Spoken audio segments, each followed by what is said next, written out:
Good evening, And everyone. yeah, go ahead. Good evening, everyone. This is the March 27th, 2024 meeting of the Community Preservation Committee.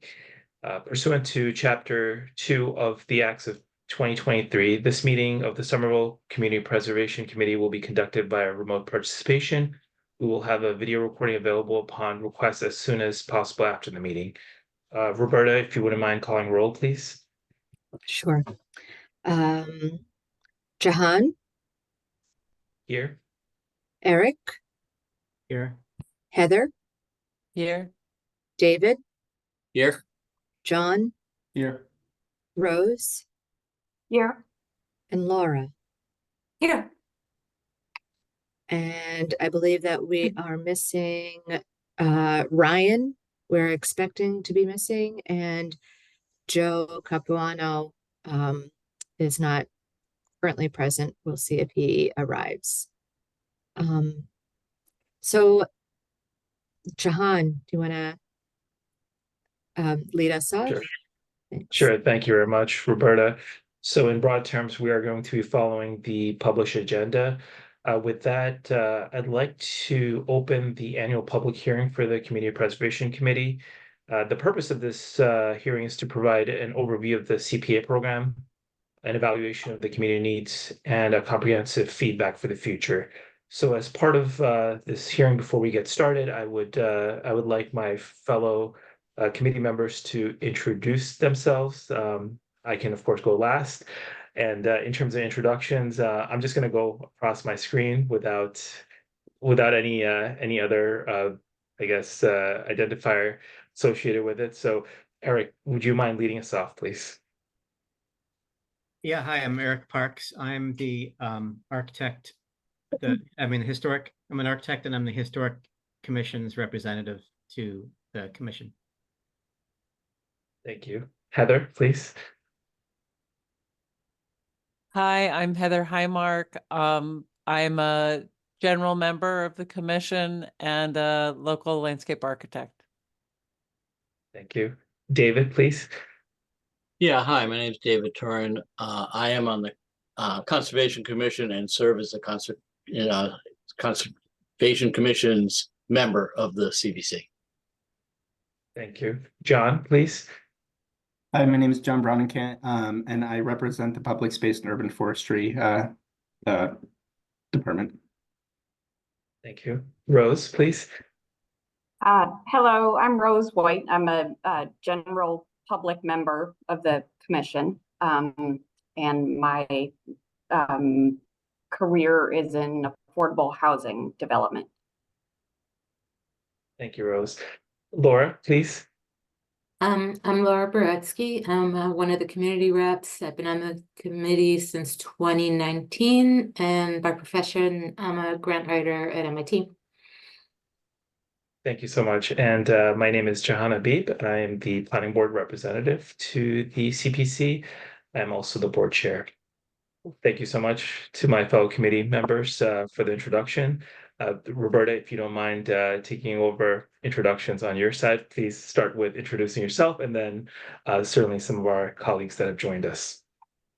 Sure. And I just wanted to mention before I do that, for the benefit of the guests who are participating, who may not be familiar with the Community Preservation Committee, the members previously introduced themselves and other boards that they're representing. The Community Preservation Committee includes 9 members, of whom 5 represent other boards and committees, and 4 are general public members who are appointed by the mayor.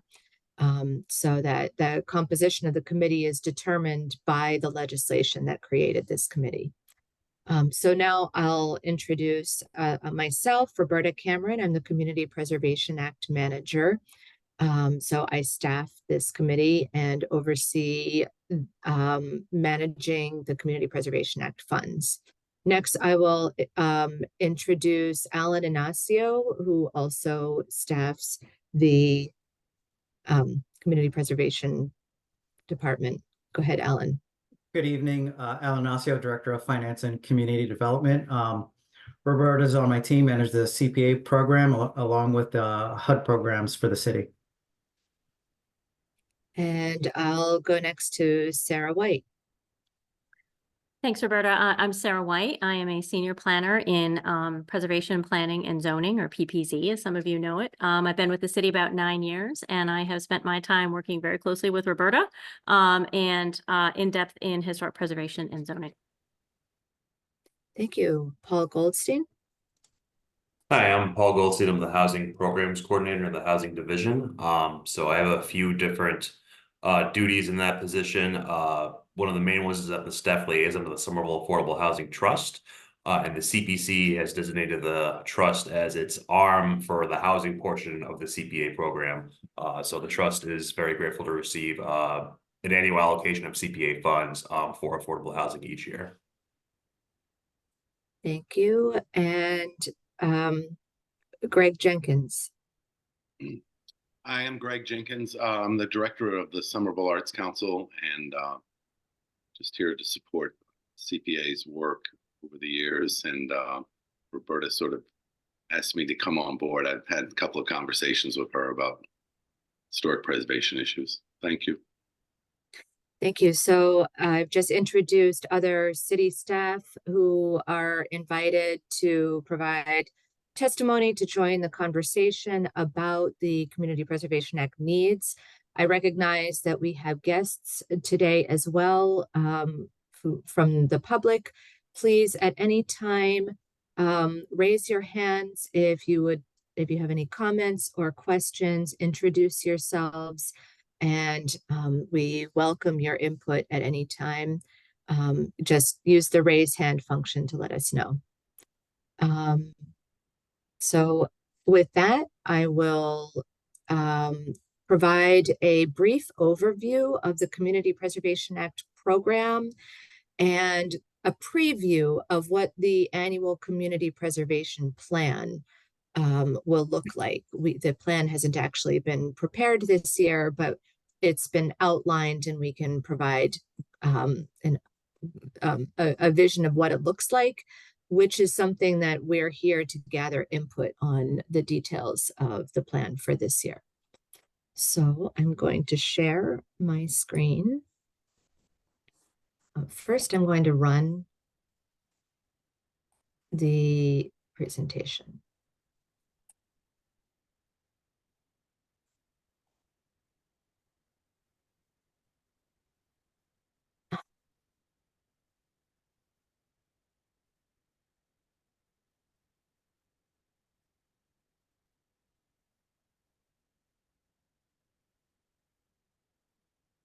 Okay, so you should be able to see now the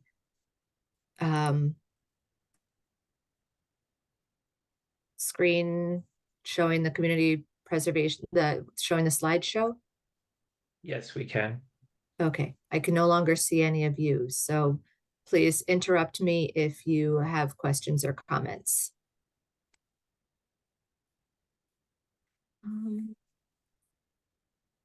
Okay, so first, a very brief overview. What is the Community Preservation Act? It's a Massachusetts law that municipalities have adopted that creates a fund for making grants for open space, outdoor recreation, historic preservation, and affordable housing. Somerville adopted CPA in 2012, has been funding projects or generating revenue since 2014, I think funding projects since 2016. The sources of revenue come from a surcharge on the real estate property tax of 1.5% on top of the tax bill. And in the past, the city's made an additional optional city appropriation. This hasn't happened recently, but that's another potential source of funding. And then the local funding is partially matched by the state. And I will show you in a moment what that funding has looked like over the history of the program. But I wanted to call to your attention that we have a website that is, the link is provided on the screen, the Community Preservation Act website. And on the website, you might learn more about the CPA program through a video that was actually made by high school students over the summer a couple of years ago. And it's a really well-made video and tells, explains pretty well what the program is. So I highly recommend giving that a watch. But I also wanted to briefly, if I can remember how to do it, bring you to the CPA webpage for a moment. Do you see my Zoom screen? I mean, my Finder screen? Yes, we are seeing the Community Preservation Act being listed in the tab. Okay, so on our webpage, there is a document library, and I'm going to reference a few things that are in the document library, including the presentation itself that I'm showing you right now. You can access through the meeting packets. It is in the meeting packet for today. So I invite anyone who would like to have more information to find the presentation in the meeting packet. And you can also find application instructions. I will admit that right now these are last year's application instructions. But you would go to the document library to find application instructions, to find this year's instructions once they are released, which I anticipate will be in a few weeks. So I'm going to put that away and go to the next slide. So over the history of the program, this chart shows the division of funds from different sources. The dark blue is the property tax surcharge. The light blue is additional city appropriation. In the beginning, it matched the property tax surcharge, and the city phased out local appropriations around 2019. And the state match is in red. That's ranged between a low of 17% in 2018 to a high of 44% in 2022. This doesn't have last year's state match or last year's revenue yet. It actually went down a bit last year, was closer to 20% state match, and the total amount of revenue was slightly less in 2024 than 2023. So 2023 at over $3.5 million in total was the high watermark for funding, but usually it's around $3 million a year. So the presentation gives some brief instructions for applying for CPA funds. First of all, you need to identify whether you have a project that would be eligible for CPA. This chart on the upper left shows what kinds of projects are eligible, which kinds of applicants are eligible to the right of the chart. And it matters what it is that you would like to acquire, create, preserve, support, or rehabilitate. So there has to be an actual physical property, building, structure, artifact that needs that's going to be improved, and you have to own it or be in partnership with the property owner, and it has to be a project that provides a clear public benefit. And the this slide provides a preview of the 2025 application instructions with deadlines and links to the forms, which will be going on the website but haven't gone on the website yet.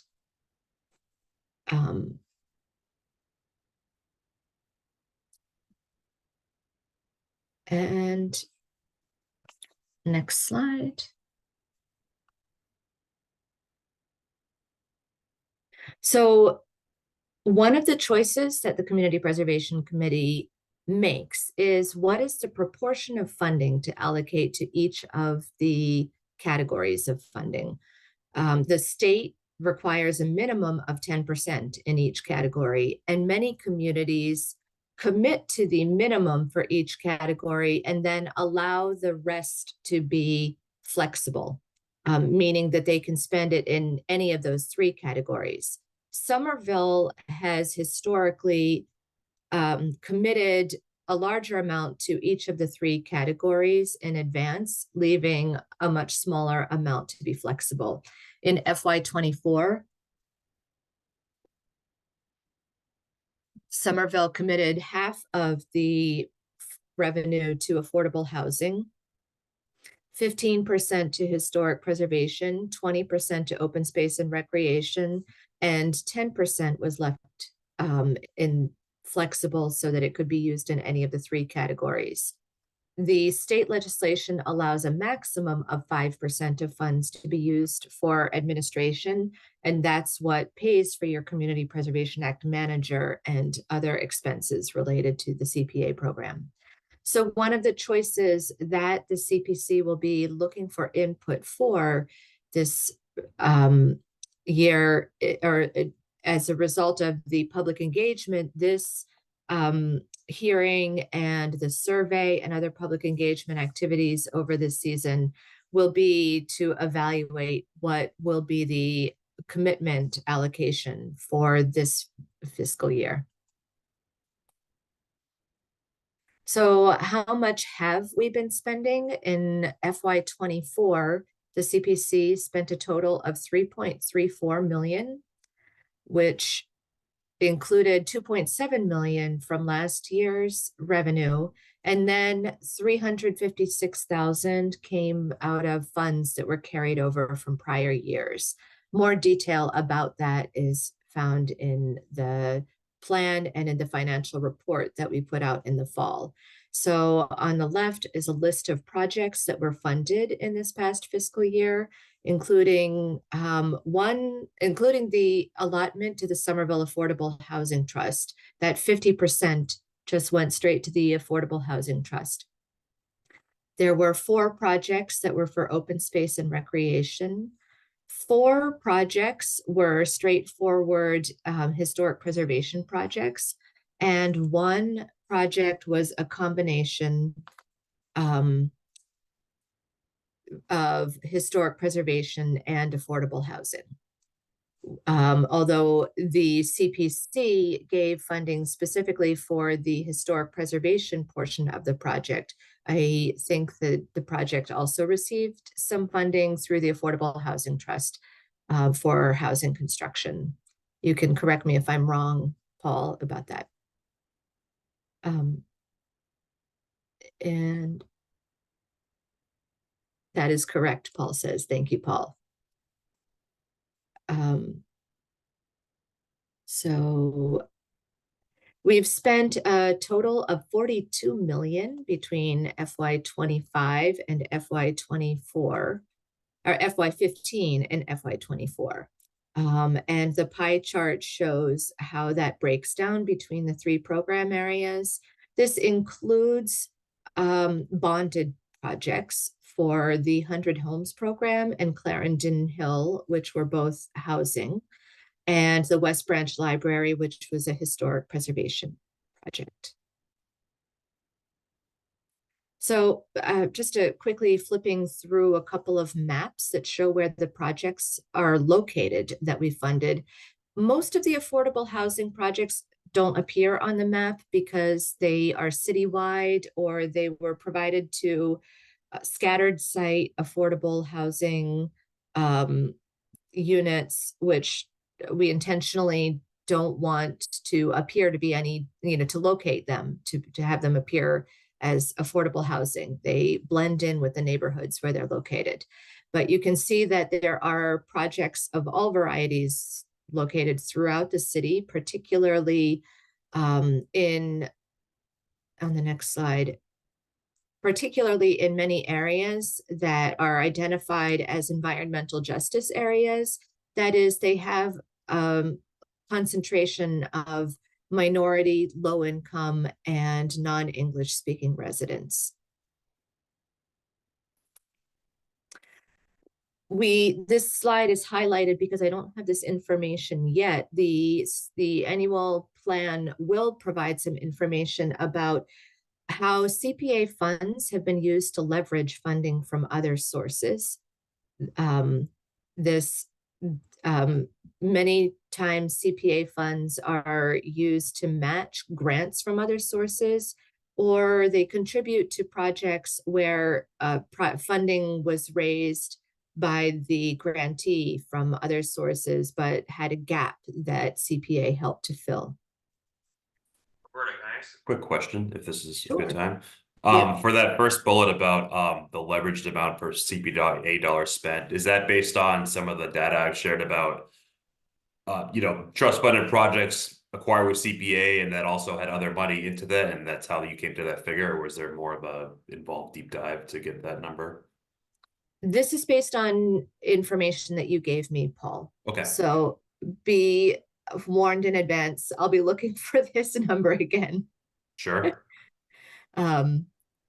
It's very helpful to be able to show how CPA funds have been able to help us leverage funding. So much appreciated.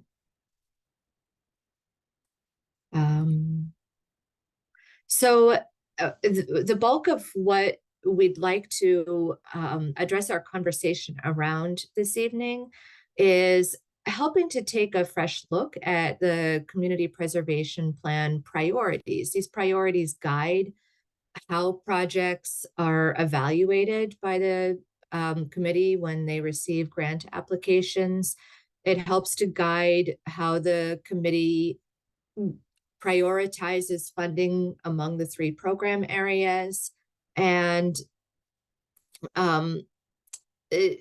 we'd also be very interested in gathering ideas about how to recruit projects that match these priorities. So I have the next several slides, which I will quickly flip through and back again,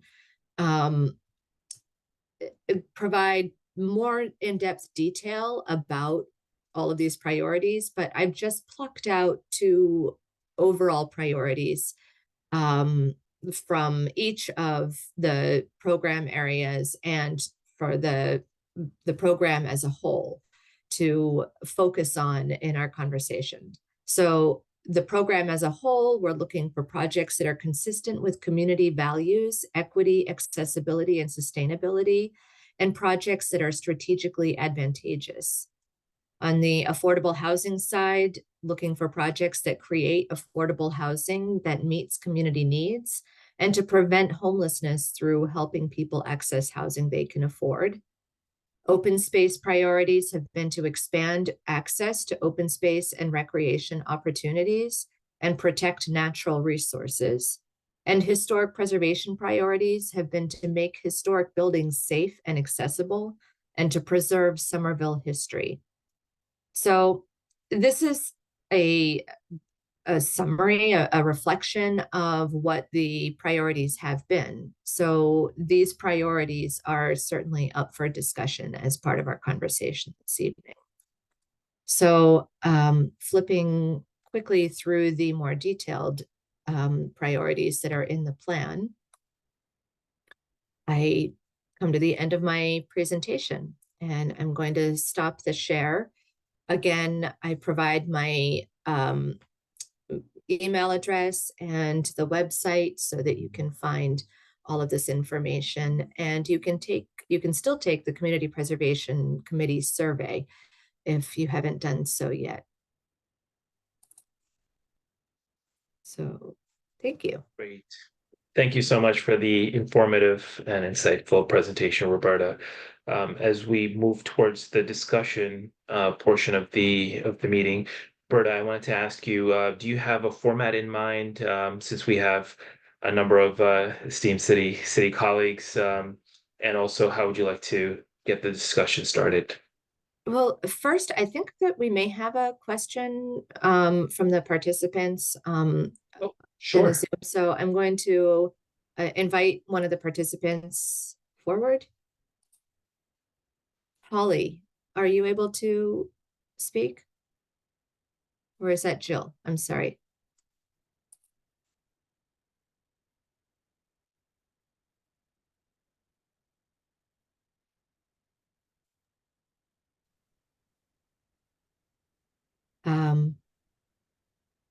All right, there's one more person. Feel free to, I'm going to allow you to speak.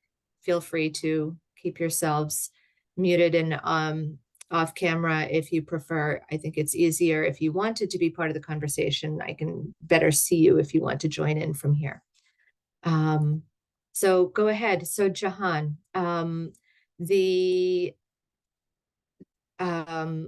think what we'd like to do is begin. So I had proposed some questions to guide our conversation that were listed in the agenda. So we could maybe begin with the first question and put it out there. And I would invite committee members, if you have follow-up questions or concerns or thoughts, I would invite anyone to raise your hand and contribute to the discussion.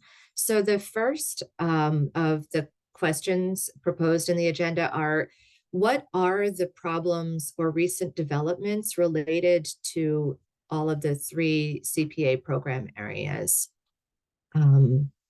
So perhaps I would first invite the staff guests that we have one at a time to maybe speak to their individual program area and or their area, what they their area that they work with in their department, to speak about what they see as community needs and developments. Sarah? Could you skip to somebody else first? I have a little No noise problem. in the background here that I don't want, nobody needs to hear. No problem. Paul? Sure. So, I mean, this is regarding like what kinds of like issues that we may have seen arise. So that's a good question. And, you know, on the housing side, CPA has been a really instrumental tool in furthering the, you know, affordable housing agenda of the city. There's a lot more success, I think, than problems, if you will.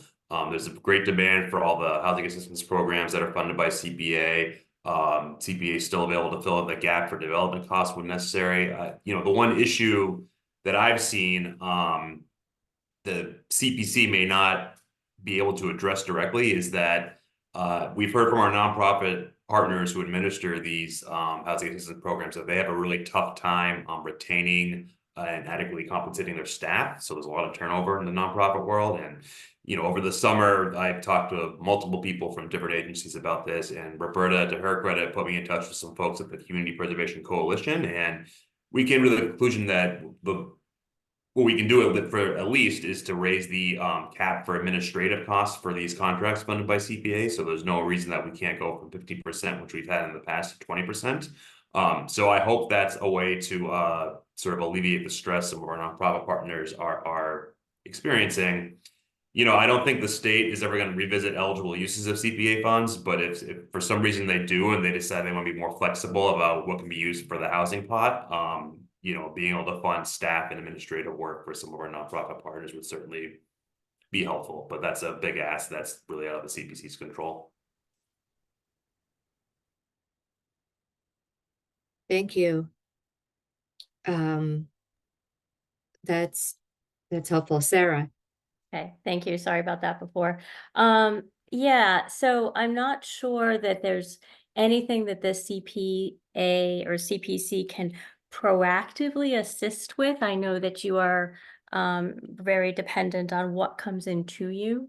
I can see that some of the problems that we have in general in that we see in the office is when it comes to, for example, historic preservation, we find that people who are looking to develop properties tear down more than they're allowed to without going to a board or commission, for example. We have had, you know, developers make comments at meetings that, you know, they don't care about affordable housing. They don't like it. And I hope that that is not a pervasive feeling. But it is certainly one that we've seen. And I think that in general, developers get frustrated with it, but it's something that we all believe in and needs to happen.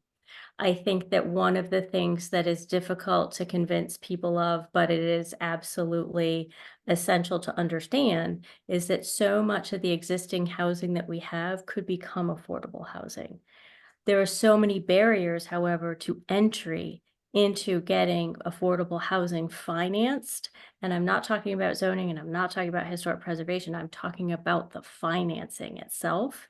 There's so many hoops to jump through that it's really, it seems almost defeating. And we could be doing so much more with some of the existing resources that we have, put them back online, get them into a better tax generating situation, and provide affordable housing at the same time. So those are some of the things that I see.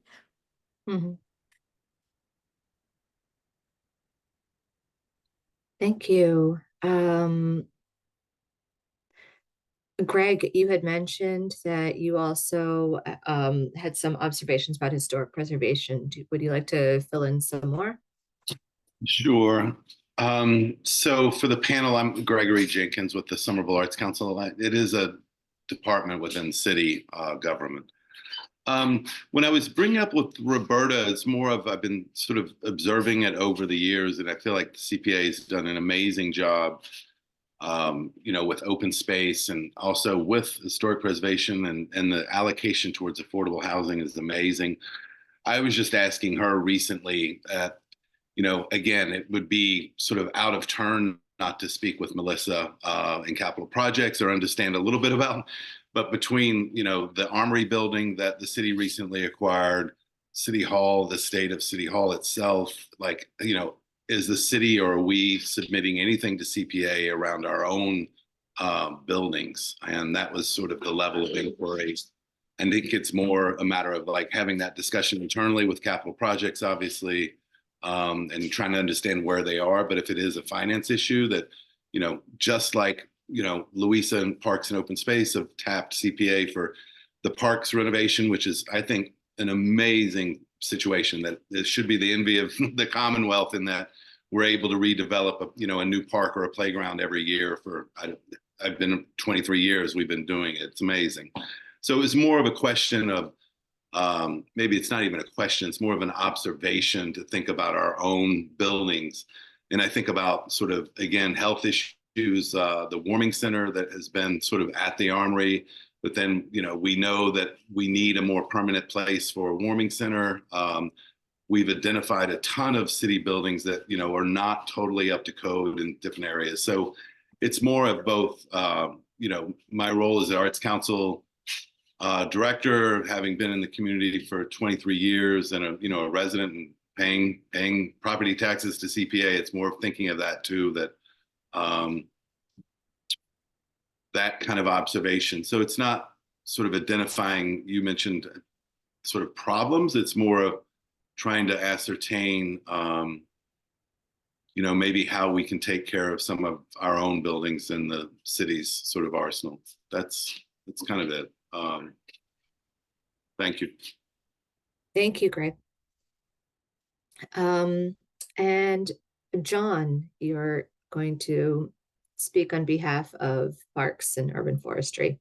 Yeah, so I think some of our main problems or things that we see kind of developing are a lot of our parks are good. They're well designed, they're well used. We don't see any problems with the design. It's just becoming an old park and it needs improvements, it needs repairs. And so I think that's kind of the next phase that PSIF is starting to move towards with a lot of our parks. Once we've figured out that a park is well designed and is well used, why start from the beginning and start from the scratch if the community isn't asking for something different of this space?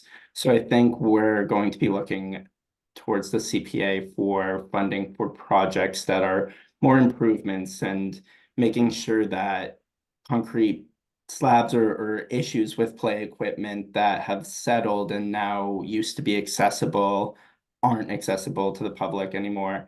And so that's kind of one main issue or problem that we've kind of been dealing with and see coming in the future.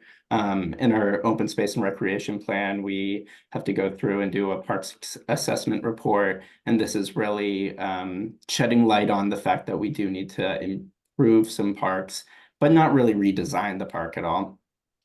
I think another development that's always progressing is improvements to our schoolyards. That's something that we've taken on in the recent years.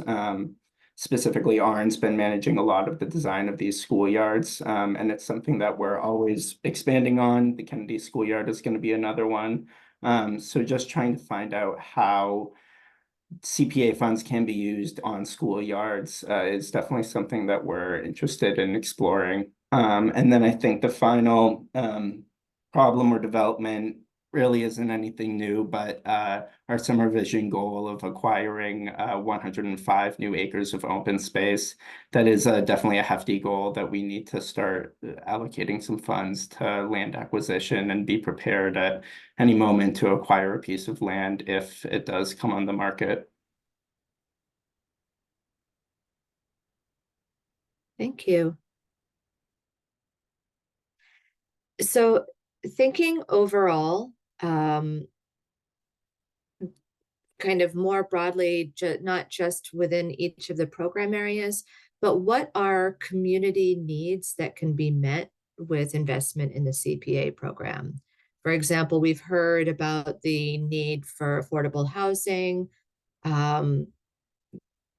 Greg mentioned the need for a new home for the warming center. So thinking broadly about what our community needs, I wonder if our guests, members of the public, or committee members have thoughts about community needs that we hope that the CPA program can be contributing toward.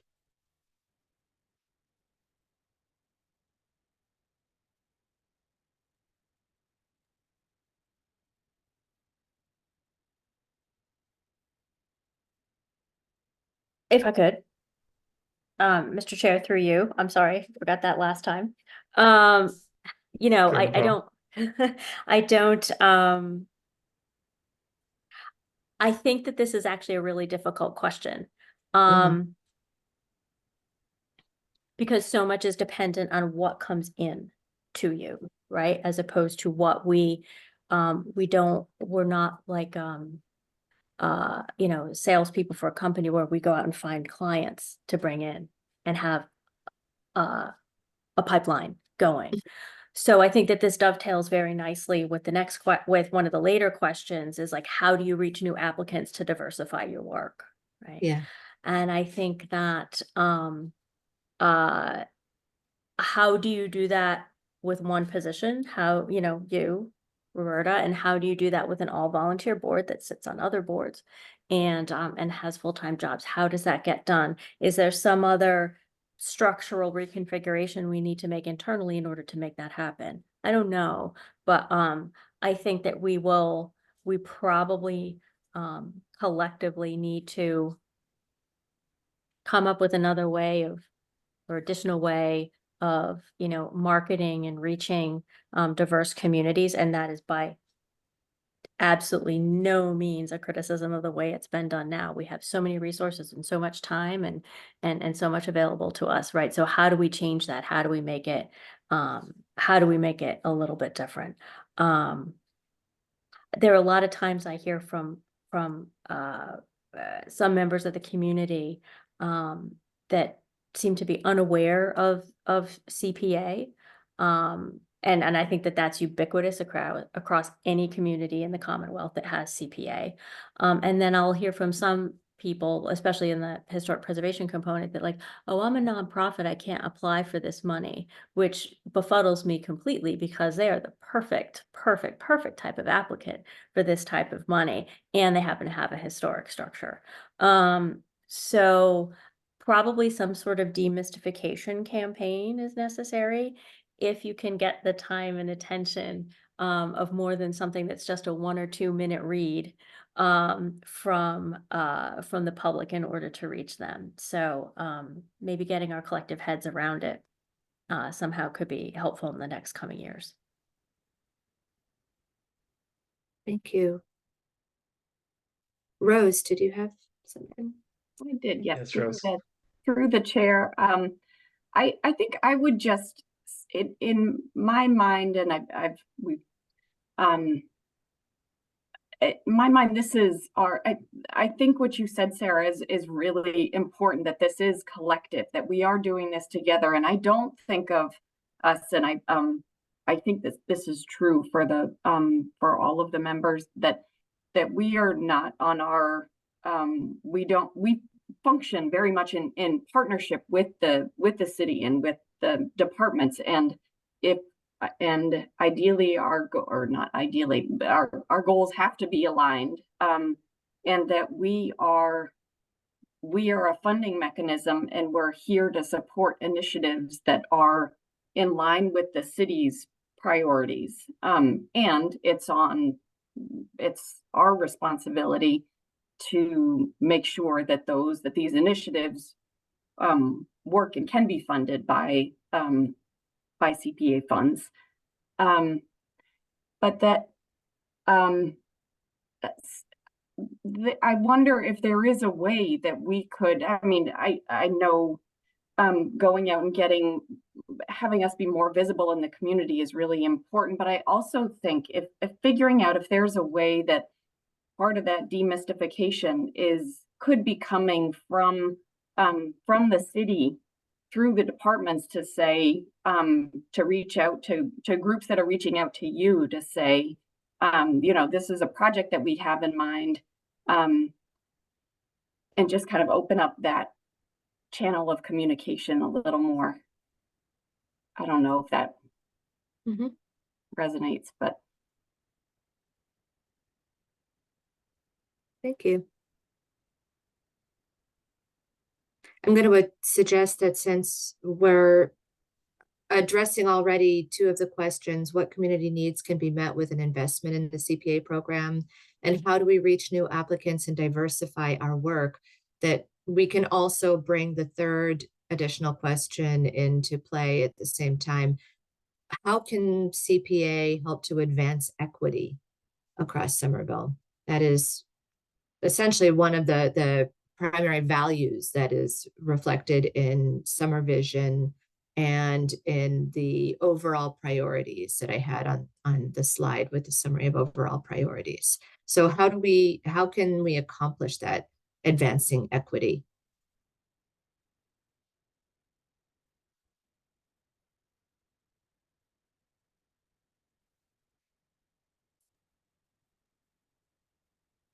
Well, I think, affordable housing developments and programs go a long way to hopefully addressing that gap. And,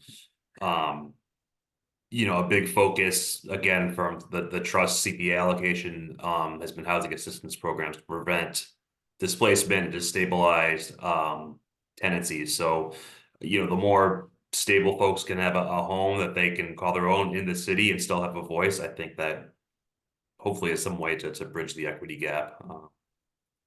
And those programs have been tremendously successful in doing those things, stabilizing tenancies and preventing displacement.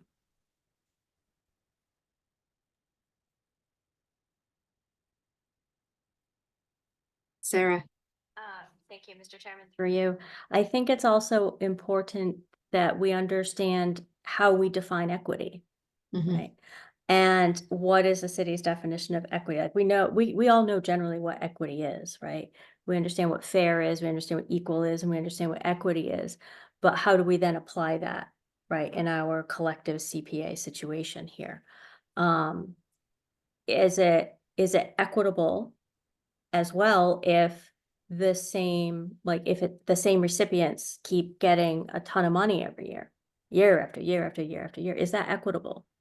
Or is it okay because there aren't enough additional applicants in that category? And is that okay, or should we be going out and looking for more applicants in that category so that that funding is more equitably distributed? Are those, you know, consistent recipients? I'm not talking about the Affordable Housing Trust, by the way, just let me be real clear, Paul. You know, are those consistent recipients then using that funding in a way that is equitable, in that are they reaching a broad in the community broadly, or is their reach tied to the subset of folks that either know about them or have been, you know, working with them or been familiar with them over the years? So I think how we think about equity is very important as well. No answer, just a thought. Speaking to the issue of, through the chair, sorry, of problem. reaching new applicants, I have a couple thoughts on that. I feel like there's sort of like the reach out to city officials that we could be doing, like making a point to attend ward meetings. They used to be called Resistat meetings. Now they're called, I think, just ward meetings, and just asking to get on every ward meeting agenda. We want to show up and give a presentation this time, and kind of just taking a turn and, you know, have be at the front of the room and say, here's who we are and what we do and how you apply, and just, you know, putting the word out that way. Reaching out to our city councilors, many, maybe all of whom send a newsletter, an e-newsletter. I know I get from two of my at-large and my ward councilors, so I get 3 at least. And just kind of coming up with some template language about CPC and asking them to include it in their newsletter, please, especially around application opening time when the RFP goes out, you know, in advance of that. But maybe more regularly. I don't know, maybe there's an announcement, other announcements that we want to make, and just kind of promote ourselves, ask our counselors to help us promote the CPC. So there's that level, that feels like it's sort of like reaching out, bringing in city officials to help us. And then sort of thinking about the issues that Sarah raised. I feel like we also want to be doing a little of the in the weeds pavement pounding outreach to make sure that to widen the applicant pool, like maybe even, you know, brainstorming who that might be, who meaning what organizations might be a good fit, and kind of proactively advertising ourselves in some way. I don't know if it's as big a reach as like showing up at their monthly meeting or something, or at the very least email or sending them something, you know, TBD. But I feel like there's a couple levels of outreach that could be going on to widen our applicant pool, because I think Sarah raises a good point about, you know, I think I've been on this committee a long time now, like 5+ years. So I have seen the repeat applicants come in over and over again. And, you know, I can see how it would almost be eyebrow raising if you're looking at it from the outside looking in. If you're on the outside looking in, oh, is this just a slush fund for such and such? You know, like we want to be wary of that, I think. Those are my thoughts. Thank you. Just to quickly speak about a little bit of that from like the housing perspective. I think that's all really good feedback. Just, you know, there's a little nuance for each of these categories, right? Because, you know, for housing, we do kind of have the same pool of applicants because there's only so many nonprofit organizations in town that have the capacity to administer these programs. So from that perspective, there's not a lot of applicants, but the work that they do with those funds, I think is quite equitable. The way the contracts are set up, especially for rental assistance and tenancy stabilization, there's always some kind of cap or set period for assistance, so you're not getting the same folks coming back for repeated assistance over and over. And from what I understand from talking to folks who administer these programs, though, the wait lists are just through the roof, especially for tenancy stabilization. So the trust recently did an RFP, which is partially CPA, partially non-CPA, for about $500,000 just for tenancy stabilization. We executed 2 contracts to get those funds out the door. So they're continuing to serve, I think, a pretty broad population within Somerville who need that assistance. Thank you. Sarah? Through you again, Mr. Chairman, totally want to, echo what Paul was saying, which is why I just definitely wanted to make sure I said beforehand, like, not talking about housing. But to his point, to Paul's point, talking about the variety of different people who are, in need of housing, et cetera, are there forums, right, that Paul and his division are holding that, that the CPC could be at and could explain a little bit more about what they do, because maybe there's an opportunity to fund something that even goes beyond the Affordable Housing Trust, right? Maybe there's some other project that could come up that would be meritorious of a CPA application. And to Laura, to your point before, when it comes to the community meetings, yes, you're absolutely right. They used to be called ResiStat. Now I think they're called like community forums or community meetings. I or think don't know, something like ward that. meetings, Ward right? meetings, something Maybe, like that. yeah. And I guess I think it's going to change again. But in addition to that, what also happens is there's a Spanish speaking community meeting, right? The same ward meetings, but the same messages delivered with some additional information to to Spanish speakers, to Portuguese speakers, etc. As a Spanish speaker, I was at the Spanish language meeting. So perfect opportunity for the CPA to come and give a presentation, because it's something that I don't know has ever happened at them before. And so there is definitely vast opportunity to, I think, broaden your reach just even by doing some of that. There are interpreters there, simultaneous interpretation, et cetera. SOI is a wonderful resource. So I think that it's definitely something to look into. Cable TV also. I don't know, there's been a lot of turnover, but you reach out to who's working there now and get them to interview us. Get them to run a little ticker announcement on their, right, because I put on local TV and sometimes they just have written out announcements about this or that or the other thing. It could be CPC related too, why not? Mr. Chairman, through you, Laura, I see you as a future TikTok star for Oh, CPC. God. Absolutely. That's where we're missing out. Through the chair, I actually want to sort of augment in terms of what Sarah and Paul are saying. I do think, I mean, even though there's a concern about the money going to the same organizations, I just want to repeat that Somerville, unlike Boston or Cambridge, really lacks a nonprofit infrastructure. So much, the community relies on the city to make things happen. And in the cultural nonprofits, there's probably 7 or 8. There's not that many, right? Is there any leading historic preservation nonprofit? There's probably, a dozen of them in Boston, maybe. Somerville has 1.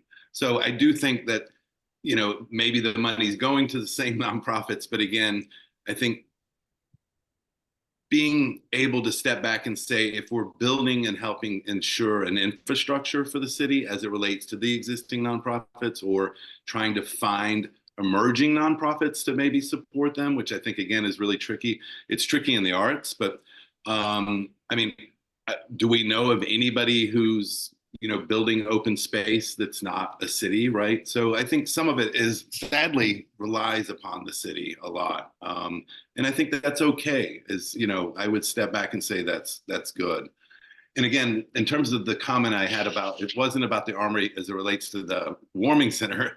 It's more about that we as a city have, all these buildings that in terms of like what type of shape they're in and can they be reused? Maybe they can be reused towards affordable housing. Maybe they can be reused towards, a warming center. The Armory itself, I think everyone wants to use the Armory because it's one of the better shaped buildings that we have in our arsenal for public space and meetings and things like that. But it too is going to, command a lot of capital it needs. We need a new roof on the Armory. The stucco there is, every year in terms of every winter, it's, freezing and thawing and it's starting to buckle. So it's just more of thinking too about that. But I would, we lack a lot of organizational infrastructure to serve our needs, sadly, you know, and I think that to just identify that is okay. Thank you. And I may have to leave pretty soon, but thank you all for amazing work that you guys do over the years. And we'll talk later, Rupert. Thank you for joining us. Thank you. Thank you so much. I'd really like to highlight what Greg just mentioned in that. So the city owns all of the parks and makes the improvements that benefit all of the city residents through the park improvements. We also own a lot of public buildings, and a question is, how could the city be using its public buildings to provide a lot of benefits both to the public directly and also to the nonprofit sector through providing space in its public buildings.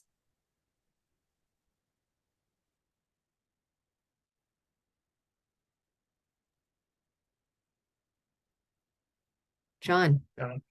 I think these investments to our city public buildings are just, it should be a priority for the CPC, because having these spaces would allow us to host different events, which then would allow us to interact more with the community. Maybe the CPC can host an event and invite all of our different communities that we've invested money in to come to this and interact and talk about our other projects.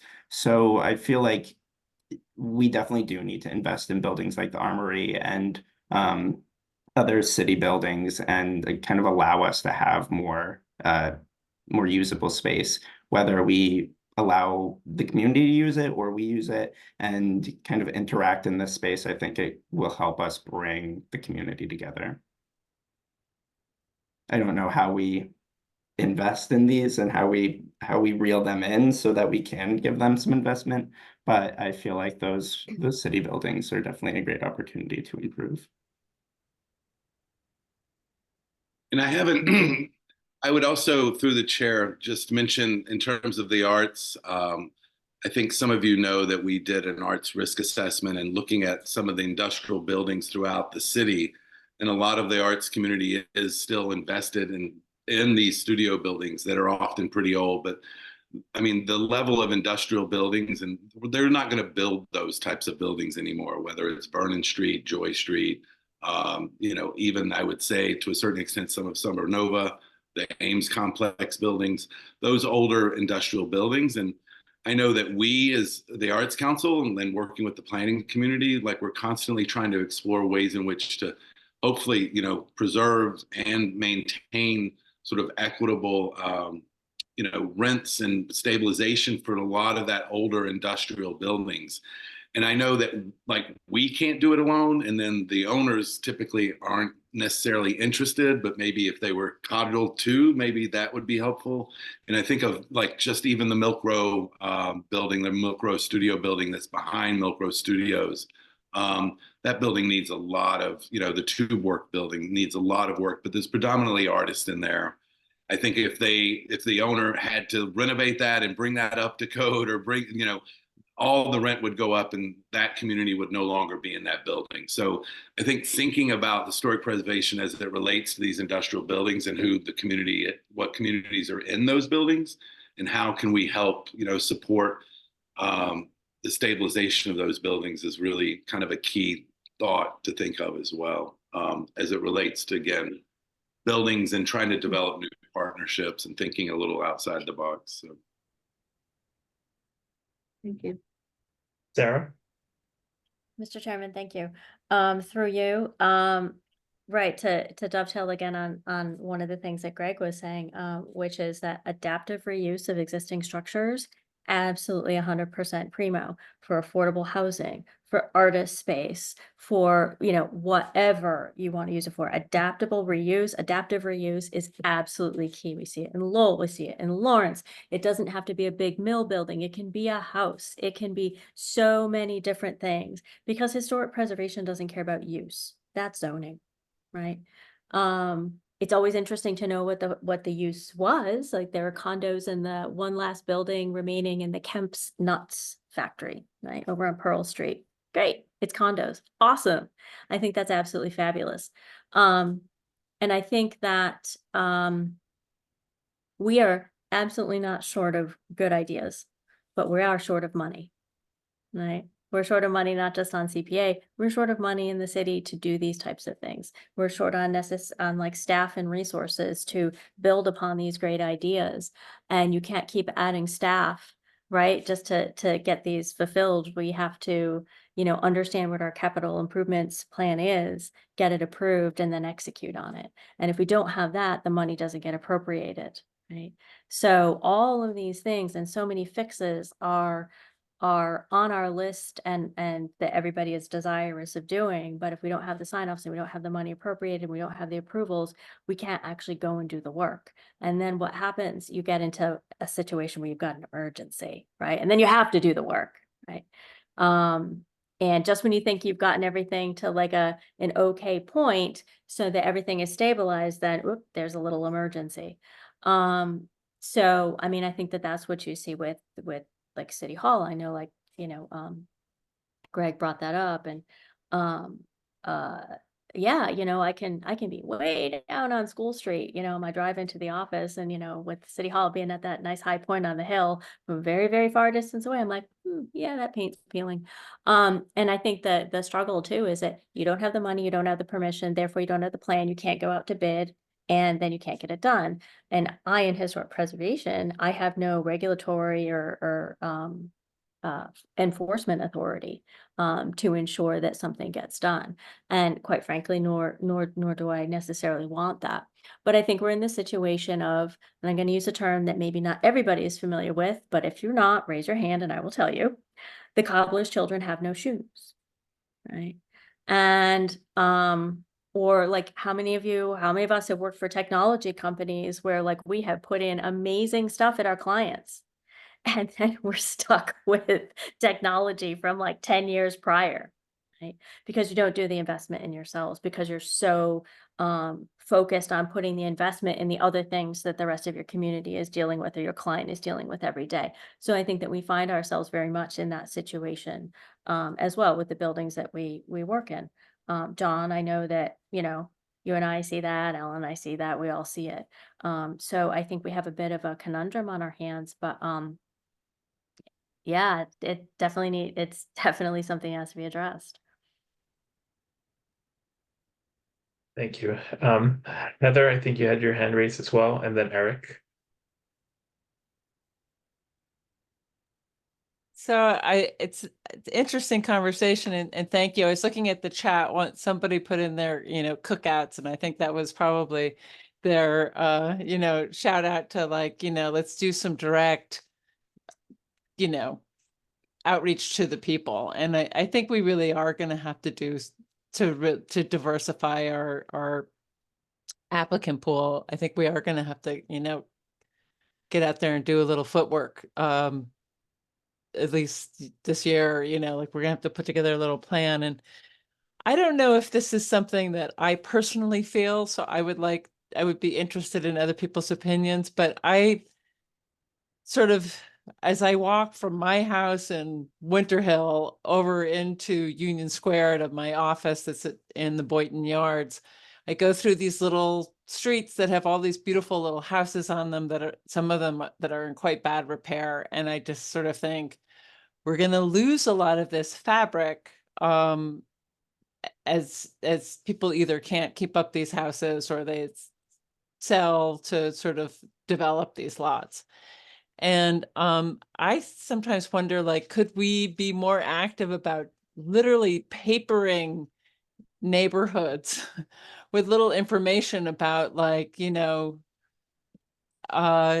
house could be eligible for community preservation funds or something like that. Like, just, it may be just creating a lot of work for you, Roberta, in terms of like fielding these things. But I do feel like there's probably homeowners who have a beautiful place that could use some help. And it sort of hits some of our limits in the CPA in that, like, we need it to have some public value. We need it. We can't, like, we're not, unlike, I think Plymouth, where they did see the houses, the individual houses, as a part of the community resource and community value, and invested preservation funds in individual homes. We've been a little bit more, we've dabbled in it, and we're trying to kind of define it. But I see the rapid development as something that's really threatening some of the housing types that have kind of defined Somerville for a long time. And I just wonder if we shouldn't be more actively going after some of these private homeowners in neighborhoods that we feel are neighborhoods that need an equity lift. Target specifically the wards that show up on our map as, wards that are less, I'm not thinking of the word, less wealthy or whatnot. So that's a question I have, and I wonder what kind of responses people have to an approach like that.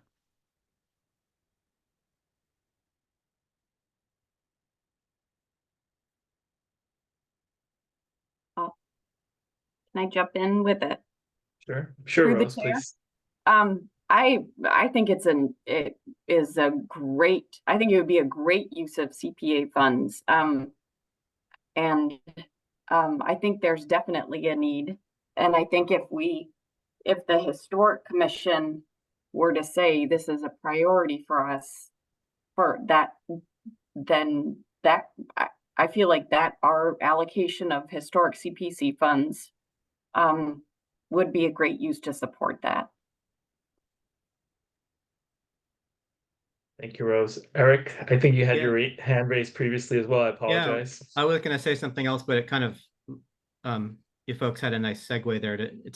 So we had I totally agree that a lot of the value or the contribution that could be had would be through things that would have to be more of a grassrootsy thing, like helping individual homeowners kind of bump their project to the next level, especially in areas where that might not be so commonly done in communities where they don't think of going outside the box that way.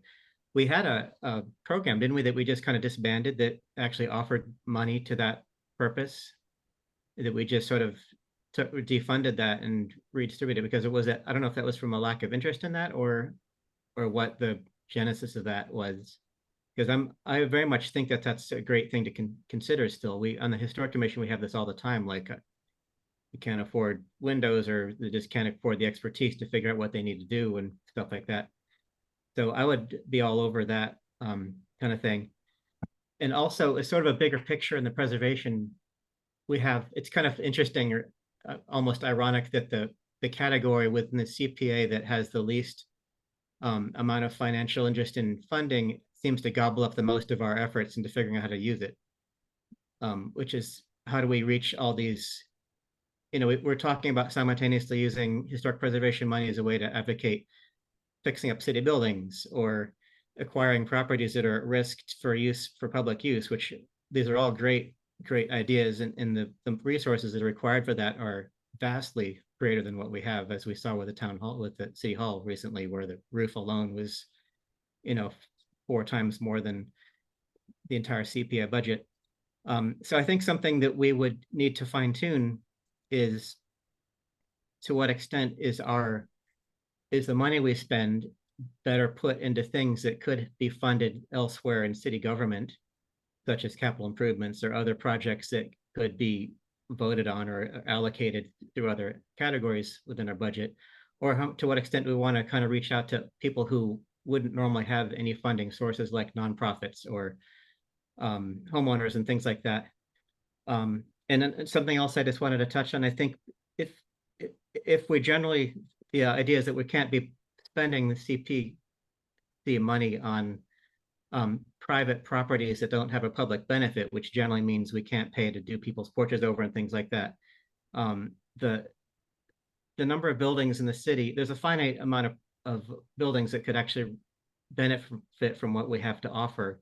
And it might be easy or a little more straightforward to target places and actually say, okay, let's get up a list of nonprofits let's look at their buildings and sort of like do a little bit of database cross checking and see how many projects are there in the city that actually could be eligible for money we have to offer in the nonprofit world, or that do kind of reach other communities that aren't normally thought about.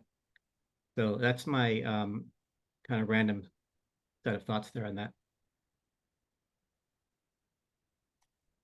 Eric, Paul, please. Thanks, John. I guess I have a question and a comment. So first, for the question is more towards Sarah and Eric and the committee. I have an MA in historic preservation. It's a long story, but I do have a background in historic preservation, so it's always fun to talk about. Wouldn't there have to be some sort of like buy-in from the homeowners to work with their neighbors to create like a local historic commission to get the houses to be considered historic to get the CPA, or would they bypass that by being declared like a public benefit? If I could, Mr. Hubby, Mr. Chairman, through you, really quickly, no, to create a local historic district, there does not have to be buy-in from the property owners. The state law just like with zoning, you can implement zoning irrespective of whether or not everybody in that zone approves of what you're doing. So it's the same thing with Massachusetts General Law 40C. If you were trying to create a national register district, or national landmark, then you would need the buy-in. It's just an honorary system through the federal government, but that one you would need buy-in for. One of the other things that allows a building to be considered for historic preservation money for CPA historic preservation money is if basically the let's say it's been declared historically significant because it's going through the demo review process, it's a local historic district, it's on the National Register, National Historic Landmark, or could be eligible to be on the National Register.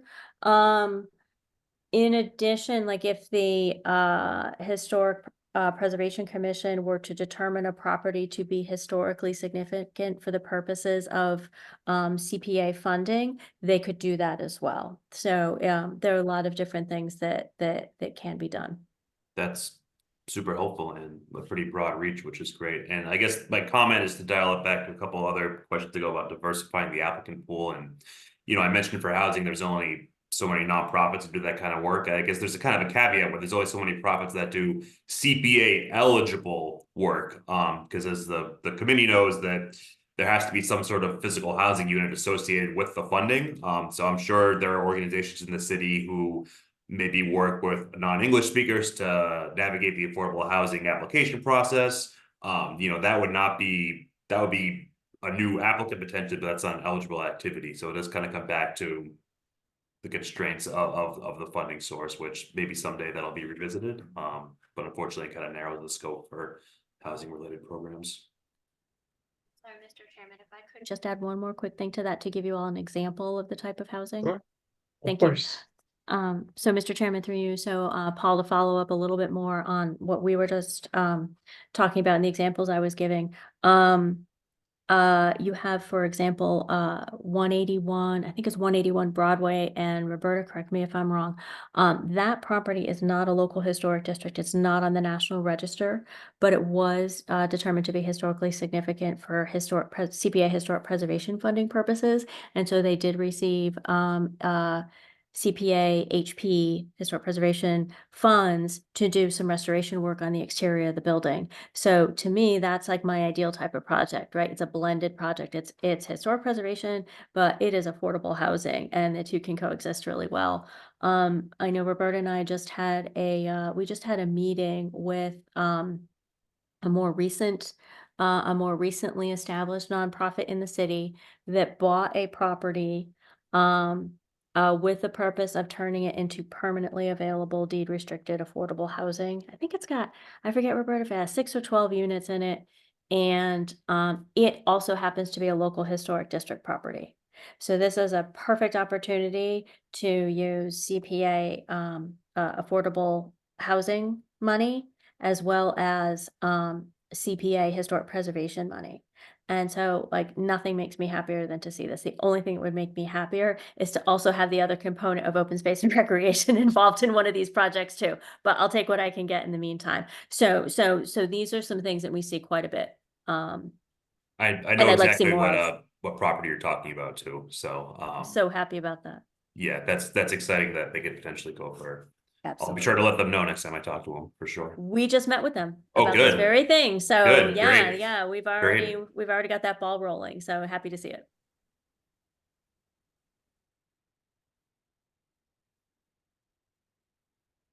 Great. I just wanted to see if there are any other thoughts from our guests, committee members, members of the public.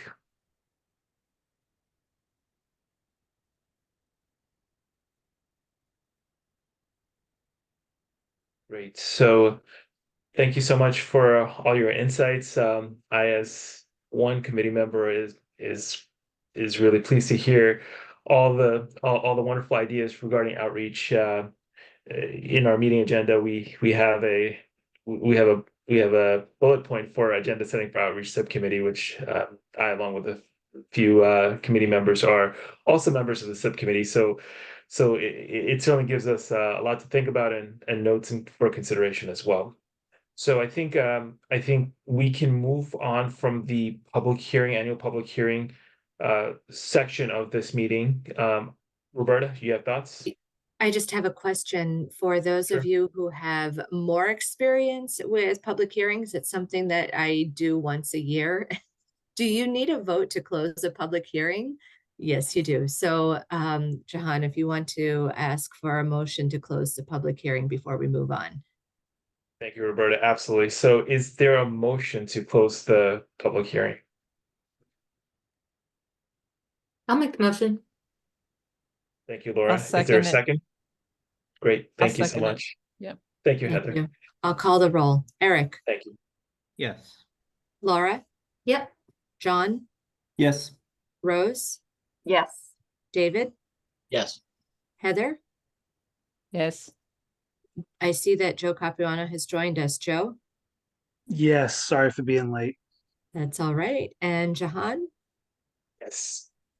All right, motion passes. Thank you to our guests for joining us this evening for a great discussion. Thank you so much. Really appreciate it. Thank you. So I think on that note, and thank you, Roberta. On that note, we can move on to the next item on the agenda, which is the summary of findings from the 2024 Open Space and Recreation Plan. Is this something, John, you're going to be presenting on? So this is something I've actually spoken with Roberta about. We're experiencing a little bit of a backlog because we just lost an employee in the Public Space and Urban Forestry Department, and we need to spend a little bit more time collating our information before we're ready to present it. So I'd like to postpone this summary until our next meeting if possible. Sure, John, thank you for the background, and I'm sorry to hear the turnover in your group. Roberta, I think we should be able to accommodate this item in the next meeting if that's all right with you. Yep, that's what we'll do. Thank you very much. Thank you. Thank you very much. So then we'll move on to the next item, which is agenda setting for outreach subcommittee. So I've had the chance to talk with Roberta as well as give it some thought, and I would really like to see if we could discuss, in context of everything that we learned today from various both invited guests, but also our fellow committee members, wanted to see if there would be any other thoughts on top of what we've already discussed with respect to the outreach committee. The reason why I ask is because I also want to gauge whether there's some level of interest in having a subcommittee meeting, at least a kickoff meeting that's separate from this main committee meeting. And I would love to get some thoughts, whether you're on the subcommittee or not.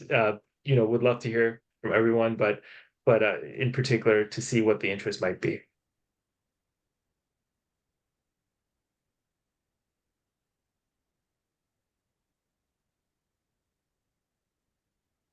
Yes, Heather, please.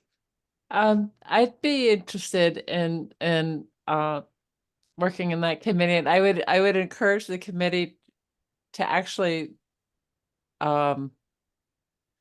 try to minimize the meetings that we have and get into some sort of doable action that would affect this year's applicant pool as quickly as possible. Absolutely. Absolutely. Point well taken. Any other thoughts? Well, I think I've expressed interest in this committee prior to today, and my thoughts, I sort of put them out there before, you know, things I could see doing. I don't know if they would meet Heather's requirement of it being fast acting enough, but maybe a couple of them. Sure. Laura, I think those are great thoughts. You know, my thought would be maybe if we could have maybe top three or a certain set of actions that we could take, and perhaps this is something we could discuss at a subcommittee meeting that might be helpful, so that way we can come to an agreement. And then of course we're going to be tasked to, as individuals, tasked to help with the outreach efforts, because I know Roberta does so much and we want to make sure that we can support her as well. One thing that in terms of outreach opportunities, I wanted to bring up was that on April 27, the mayor is going to be holding a civic day. We had civic day last year, and we're going to be doing this again. So it's an opportunity, another tabling event. Lots of city departments are going to be representing themselves, their departments, with tabling activities. And so this is going to actually be replacing or be adding to the ward meetings as an opportunity for engagement with constituents. So we could use 2 volunteers to help with the Civic Day tabling event. Was this the event that was at the high school last year? Yes, it was. Okay. It was in October, but they're going to move it to, I think, a spring cycle. Oh, okay. So Roberta, just a quick question for the Civic Day. What are the time blocks? I know usually when there's two volunteers for table events, you usually have them split up between 2 time blocks. That's a great question. I need to look that up quickly. They just announced today, made a public announcement about the Civic Day. So it's 12 to 4 p.m. and I'll plan to be there early to set it up, but then I would want to have at least 2 of you so to cover 2-hour shifts, so 12 to 2 and 2 to 4.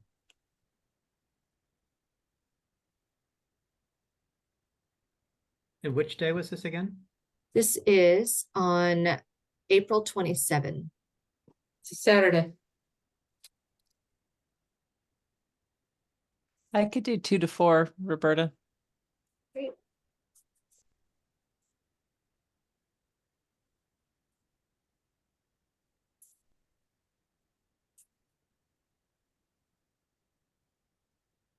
I will look at it. I'm traveling. I get back that morning from being out of town for work, but I can look at if I could do something at the middle of the day shift. Okay. And Ryan isn't here. He's also, we can see whether he might be available. I might be as well. I'm not sure. The 27th, I have a question mark down, but it's probably, I'd say it's more likely that I would be available than not. So maybe between Rose and me, one of us will make sure we could have that happen. Okay, I'll follow up with you later, closer to the time to see if anyone is available for the first shift. I'm going to put it on my thing here. And this is at the high school. Yes, it'll be in the concourse. There was moved to the high school because of weather, but the idea is to have it spread across the concourse. So, but I think that the question that you intended to lead with was to ask about other outside the box ideas for engagement and ways that people who are interested in engaging can facilitate more broader applications. One thing that I can do is more outreach to city departments to invite them to apply and maybe to, so there are some nonprofit organizations that are using city buildings today. So invite city departments to apply, or those nonprofit organizations to apply for those city-owned buildings. And I'm not sure whether there might be interest in either the planning department or more likely the housing department in reviving the historic homes small grant program. There are a number of ways that that could be done, but what happened the first time was that the program never was able to be launched because of administrative constraints. The planning and zoning division doesn't have any grant programs, and so they weren't equipped to be able to launch this grant program. But the housing department does run grant programs, and they may be able to design a program that would meet their objectives and also preserve historic homes. So I can reach out to them as well. But to the point of reaching out to other organizations in the community, this is where your legwork may be more effective than mine. Sure, absolutely, Roberta. I do have a quick question. I know a couple meetings back, we had talked about maybe a list of organizations and perhaps their contact, whether it's email address or some other contact information. I think that might also be helpful. I'm happy to see if I can compile that list, but if there's another list that's readily available, I think we could certainly utilize that for at least the I'm going to call it email outreach aspect of things. So with respect to a list, I do have a list that is fairly comprehensive of organizations and stakeholder departments in the city. And I've used that list to send out, for example, an announcement about this meeting. But if you wanted to use that list to do your own direct targeted invitations, outreach to organizations, I can share that with you. Sure, I think that will be helpful, and in particular, I'm thinking about, and to Sarah's earlier point, when it comes to some specific community focused organizations, particularly in the non-English speaking realm, I would say, if there are organizations that are listed or included in that list, that would be helpful, and also ensuring that we are looking for that equity, at least in terms of sharing the information to ensure that the designated individuals in those organizations are aware of the CPA funds being available. I think that's also going to be helpful, in my opinion. Yeah, that's kind of what pops into my head, is because tabling an event is great at the farmer's market or whatever, but your average homeowner who shows up isn't really going to have any use for our money, frankly. I mean, they can't just do that. I'd love to change that. So we need to target, like, I think if we had a list of anybody whose organization could be eligible for it, I'd be happy to take a look at that and then do a little of checking out, where are they? Like, are they in a building that, are they just in a strip mall someplace that, well, there's not much they could do, at least in the historic preservation, but to take a little legwork that way and say, hey, you're in a cool building, did you know there's money available for this if you want to fix up this or that, or and all sorts of little opportunities there. I have kind of a related question, because it seems to me that a bunch of years ago, Somerville would give out awards to people that did restore their historic houses. And I know that they gave out these awards because my wife always wrote the article each year, profiling, the award, the people that were recognized for the restoration work they did. How does the city find those people? Because it would seem to me if they Um, could find them to give them an award, we ought to be able to find the property owners whose houses might be eligible to receive funding to do work on their houses. Yeah, we had I don't know if I call it a force of nature, but we had Brandon Yeah, who was relentless in how she would find people and things. And so Brandon and Christy Chase, who are both not, I think Brandon's officially retired now. yeah, but I think she's still working. She would be, and also we had the help of a lot of we had a few realtors on the commission that who were very good about that. They would tell us every building that changed hands, and they kind of had their finger on the pulse of what was going on. And So I'm wondering if that's a network we might be able to rekindle. To mix my metaphors, and see if we can identify the houses that, you know, no, I mean, I know it's a little bit backwards, right? Because it seems like those were finding the people who bought a house and restored it, or just restored it, and somehow someone found out about it. Where we'd like to try and find the people who potentially could do restoration work, you know. Yeah, I think speaking just strictly as a historic preservation, your average case that comes to us, you have a lot of people who just don't know that. Well, they only come to us if they're in a district anyway, so they're kind of already, we have a hook that way. But for people who are don't know any better, they just like the window rep came to our house and said, hey, you want that? And unfortunately, a lot of these government programs sort of incentivize brute force replacement of things and loss of trim and stuff like that. So I think the communities, yeah, a lot of folks who maybe not value so much the history of their neighborhood, because there's a lot of vinyl and stuff like that. They haven't had the catalyst yet of, unfortunately, of gentrification, which suddenly people strip siding off. So I think it's reaching people like that. So kind of diverting from my thought there, but it's an outreach thing, and then making something available to them. Well, that's actually a good question. So if someone, 20 years ago put up, vinyl siding, I don't know, and would removing the vinyl siding and restoring whatever was underneath it, would that be an eligible project for our program? I would think probably not. I mean, Roberta probably could answer that better. I think that it could be eligible to the extent that it's visible from the street so that it serves a public benefit, and would most likely be a high priority insofar if it's a very historic home. I have had inquiries now and then for buildings that need like their masonry buildings that need repointing.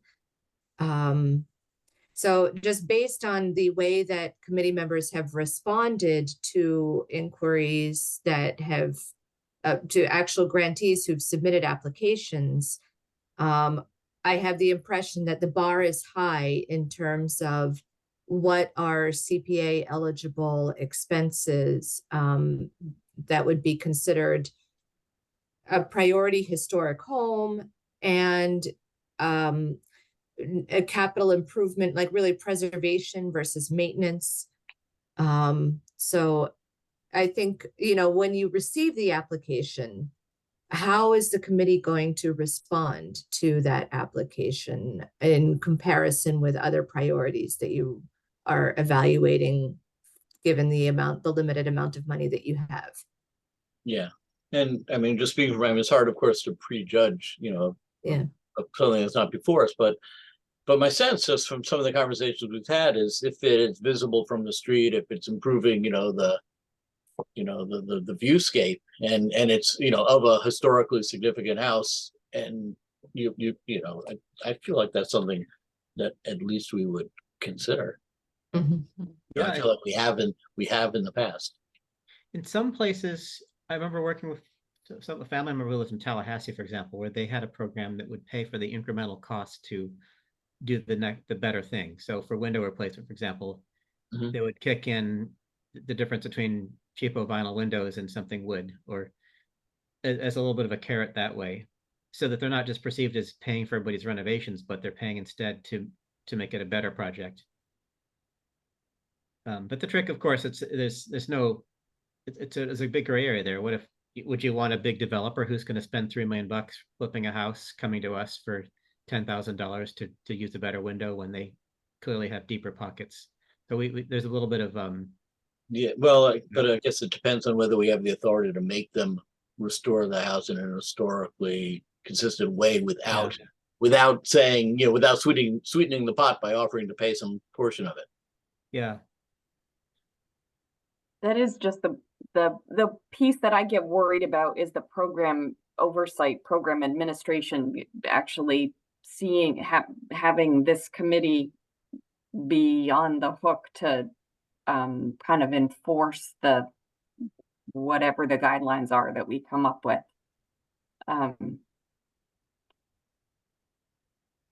Yeah. So in terms of historic preservation, we rely on the HPC to establish the guidelines, and they're the enforcement mechanism. So we're requiring that the homes, I mean, if the homes are local historic districts, they're already under the jurisdiction of HPC.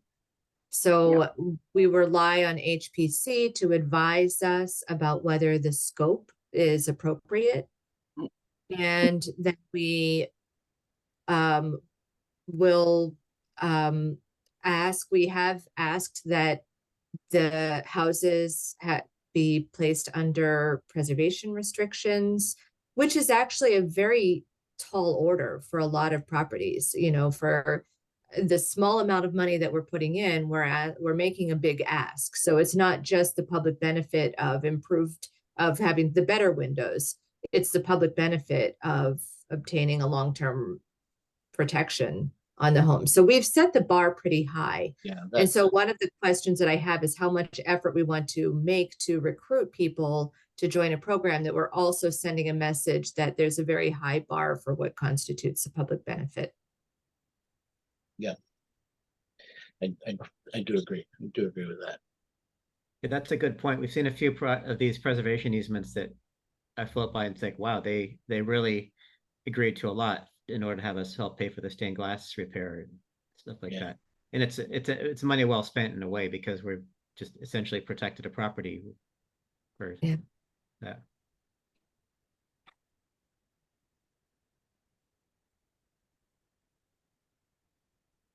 Great. Any other thoughts? And to your earlier point, Eric, I do appreciate your availability to review the location or spaces of these community organizations, whether they're in a historically interesting or eligible rather building. I do appreciate it, and David, thank you for raising a very poignant question here. Wanted to see if there are any other thoughts from the committee members regarding outreach and how we can continue to move this forward. I just wanted to offer one more, as you're thinking about not only the community, the organizations that are currently occupying historic buildings, but also organizations that may be looking for space to expand or to locate their services, where they might benefit from investment in a public building to do that. So when I give you the list of organizations, maybe you could be thinking about that need as well as what building they're currently occupying. Absolutely, Roberta. I think that's a great point, and certainly worth considering.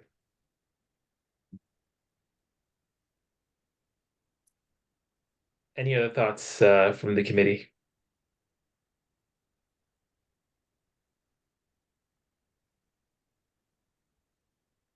So seeing none. Oh, sorry. Thank you. I just Roberta? wanted to wrap up the agenda setting for the outreach subcommittee. It sounds as though there's a preference to not have further meetings to discuss what to do, but that I can provide the contact list to the people who've identified themselves as having an interest in or I could provide the contact list to all of the committee members. I don't want to exclude anyone, but I also don't want to run afoul of open meeting law if this is something that we're going to be collaborating on. So I think that there were 4 people, except that Eric, I think you said that you wanted to look to see whether the buildings that they're currently occupying were historic buildings, but you're not one of the people, the 4 or 5 of you who I now have on the list of potential, or 4. Well, it seems to me that that might be kind of an important pre-screening review, Mhm. right? Because if they're not in, you know, an historic building, then we don't really need to consider them any further. Okay. You know, so Or maybe that could be I mean, if Eric's willing, maybe that could be the initial screen, and then it can be distributed to the subcommittee with the highlighted, you know, with the ones that are potentially eligible. Mhm. Right, right. I mean, I agree with David and Eric. If you're willing to do that for us, I think it's gonna help us out a lot from an outreach perspective. But again, I don't want to impose. I know there's many commitments. Yeah, this is time's really squeezed because I have 2 kids in high school who are about to hit the fan, but it's fine unless, as I say that, it's like unless I get a list of 500 addresses from Rita, that could kind of be overwhelming. But you could take a look and see whether it seems doable to you, and if not, you can kick it back. Okay. So I can share it with you first, and then I will follow up with the others. And we can, and I have your help with the tabling event next month. So maybe looking at that list will give the subcommittee members some ideas about next steps that you can take. Sure. Thanks. Sure, And, and Roberta, sorry, please. I was just Heather. gonna say, because the tabling season is coming up, let's just make sure that we have plenty in all of the different translations of our literature ready to go.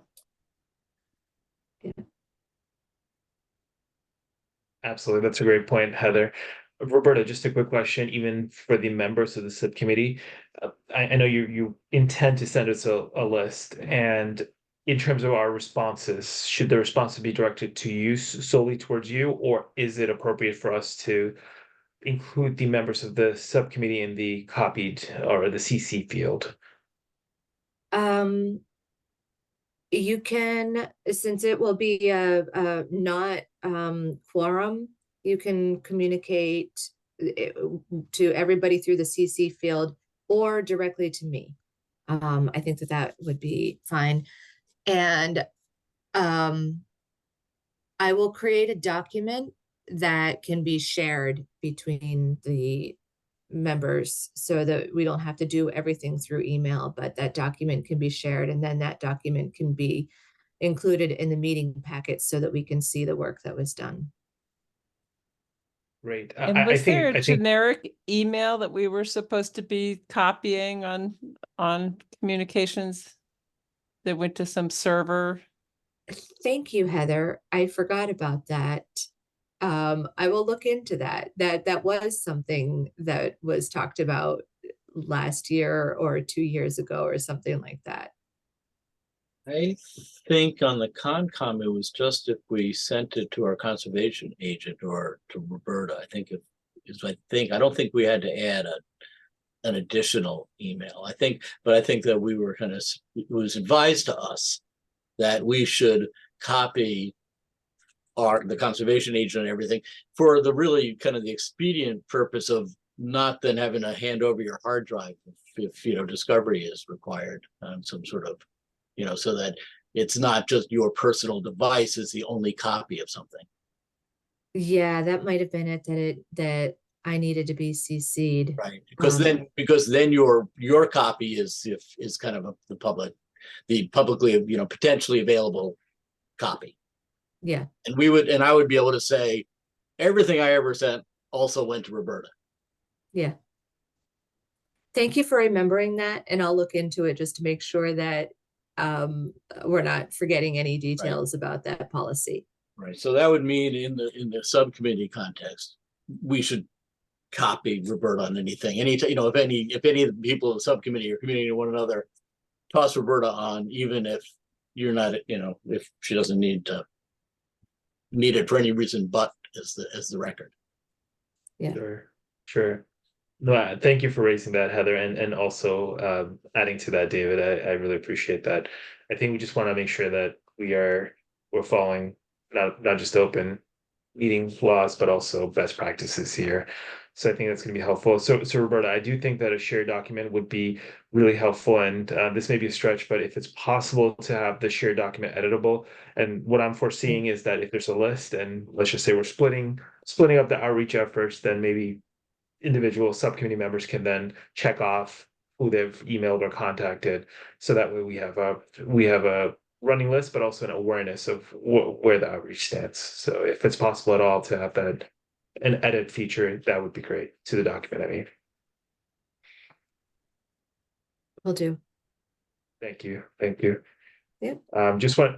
Sorry, were there any other thoughts regarding the outreach consideration? And again, this is not necessarily restricted to subcommittee. We welcome thoughts, comments, any even constructive criticism that we can undertake to improve our outreach efforts. So I leave this as an open-ended item. Even in the next meeting, should the agenda allow for a brief conversation, I would love to continue to solicit comments as well. Yeah, the only thing I was just pondering, and I don't think there's any answer to it, is there in the open space category.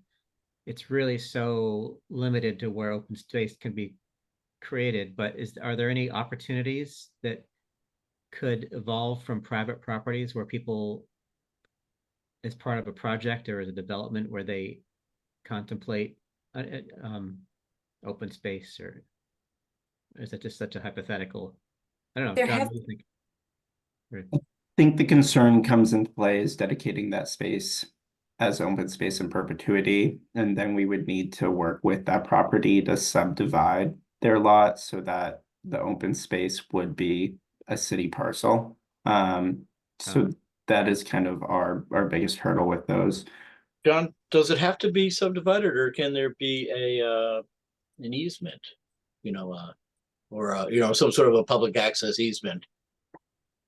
I would have to look into that. I'm sure there probably could be an easement. We have our POPs, and they're done in 3 different ways, and one of them is just an easement agreement versus subdivision. Yeah, because subdivision, you're basically saying, give us, we'll buy this parcel from you, it sounds like, which is fine, but that they'd probably be less likely to want to do than be able to say there's open space associated with our project.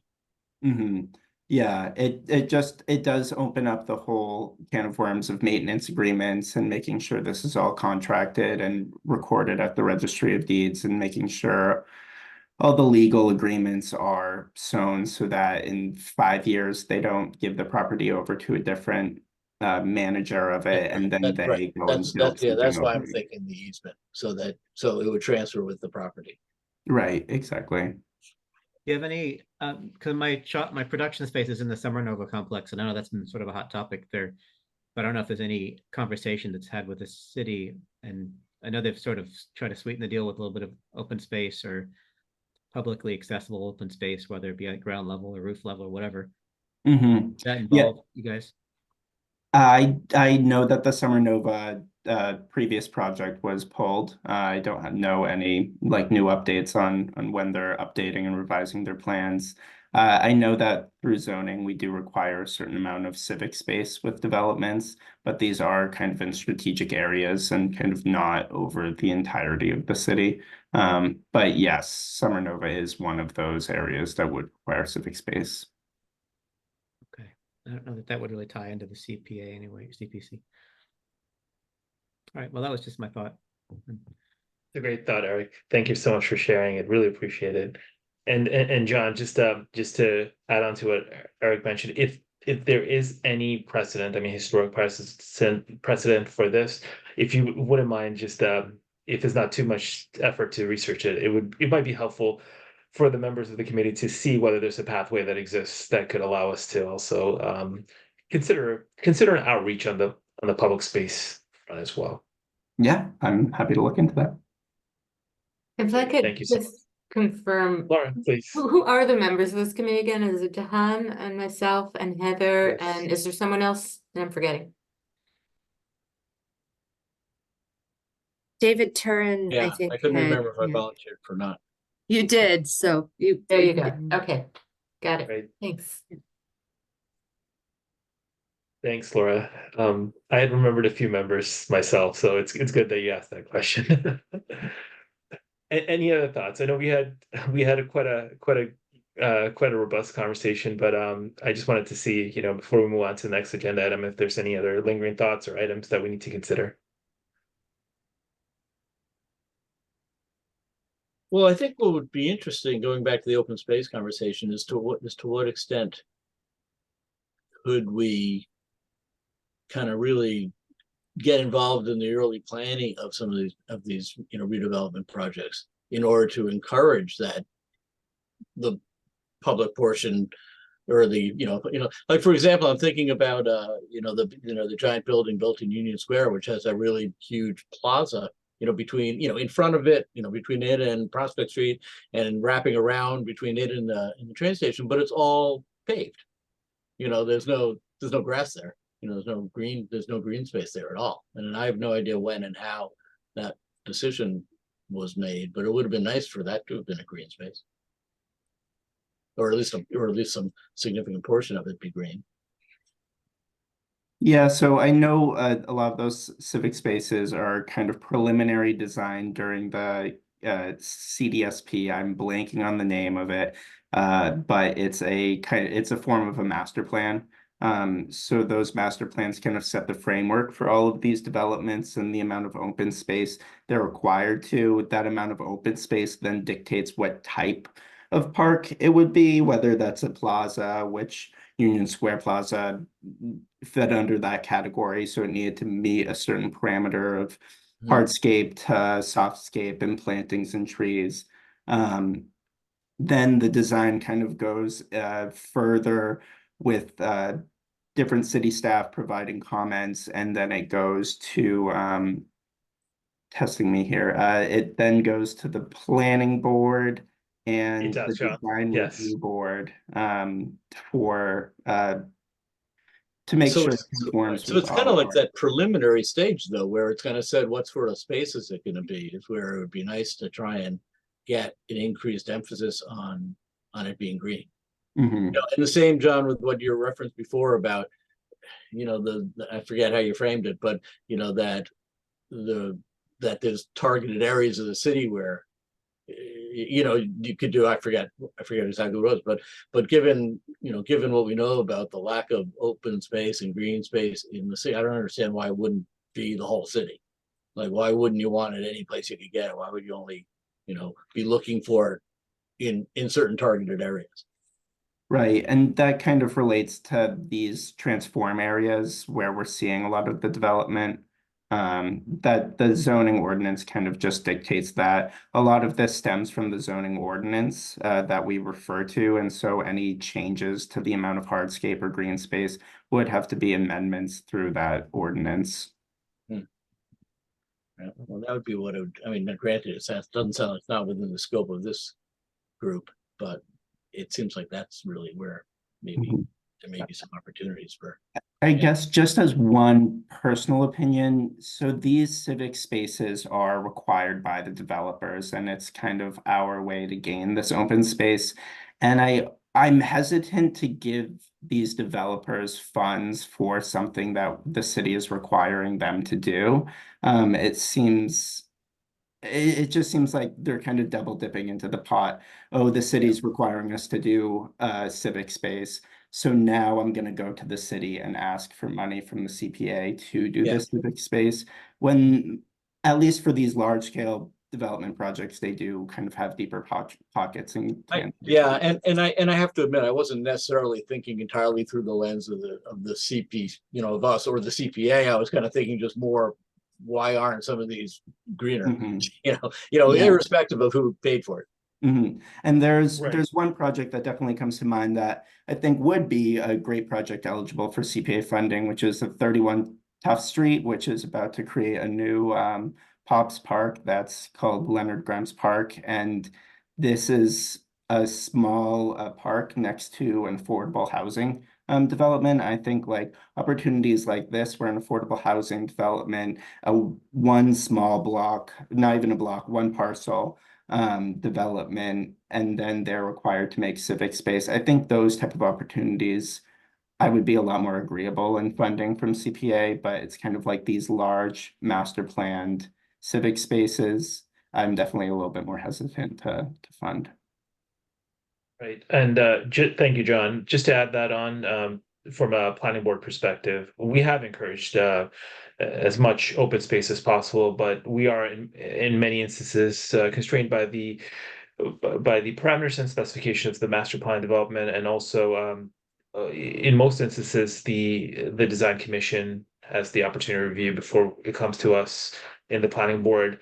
And so we're working under certain narrow constraints. However, whenever we've had any latitude, we've always my fellow board members and I have always advocated for open space, because it is a critical aspect of it. And in general, John is right, these are large scale commercial and residential developments, and in many instances the lot lines and the parcel space, it precludes, unfortunately, especially when it comes to some of the residential developments, for this open space. But we have seen some progress, measured progress along the way. So just wanted to add that on to what John has said. And Roberta, I think you were also going to chime in with some thoughts. Yes, thank you. A couple of thoughts came to mind in this discussion. First of all, some background of CPA projects that involved privately owned open space proposals. One very successful project that was completed was the developer of the Powder House School used CPA funds to help improve the park next to the school. That's now Luann David Park. And I'm not sure whether the Powder House School includes affordable housing, but it may be that CPA funds could be suggested to developers to sweeten the deal, to either upgrade the open space to something of a higher quality, just like we were talking about doing earlier for historic preservation. If they're willing to go to another level, maybe CPA funds could be used to pay for the difference. Or it may be that CPA funds could be used specifically for affordable housing development projects to help them meet the open space requirement, so that it makes that project more feasible. And then we have had a project where a nonprofit developer acquired a property that they wanted to make an affordable housing development and subdivide a section for the city to acquire with CPA funds. And that project, to my knowledge, has not gone through. And part of the reason for that is because the open space portion of the parcel was going to be so small that it really wasn't worth the city acquiring that piece of property. They also encountered other problems with that project, and I'm waiting to hear from them that it's officially canceled. So hopefully by next month we'll know whether we can put those open space funds back in the coffer. Rose? I know that this probably isn't an appropriate use of CPC funds, but I do 100% agree that developers should be carrying the cost of building the open space.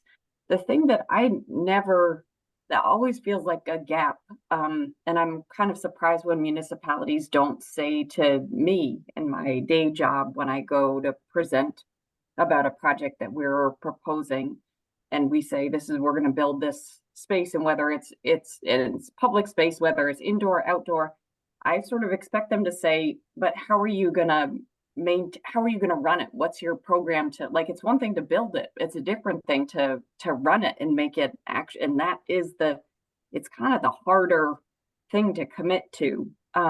But if there was a way, so I feel like what often ends up happening is developers build open space and then it's done and they sort of throw up their hands and say, we met our requirements and we don't have to do anything else. And the space turns into, it just, I mean, sometimes it, I don't know, it feels like a lost opportunity. It could be so much more if it actually was programmed. And I know that's not a CPC eligible operating costs like that are not CPC eligible, but I don't know, something to, some creative thing that we could do, I think would be great. If we did a swap with developers and said, okay, we'll pay for part of this, but you've got to come up with a plan that commits to funding X number of dollars for X number of years to cover the operating costs to run this space. Just a thought. Mm-hmm.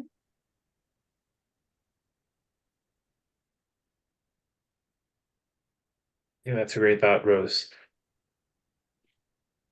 So wanted to see if there are any other thoughts regarding the outreach and possibility of, I mean, we've explored some really creative ideas here. You know, even if they're not necessarily eligible for CPA funds, it still gives us the opportunity to think beyond what, you know, what we may have considered in the past. So I do appreciate that. I'm just gonna see if there are any other comments, thoughts, questions that relate to this item.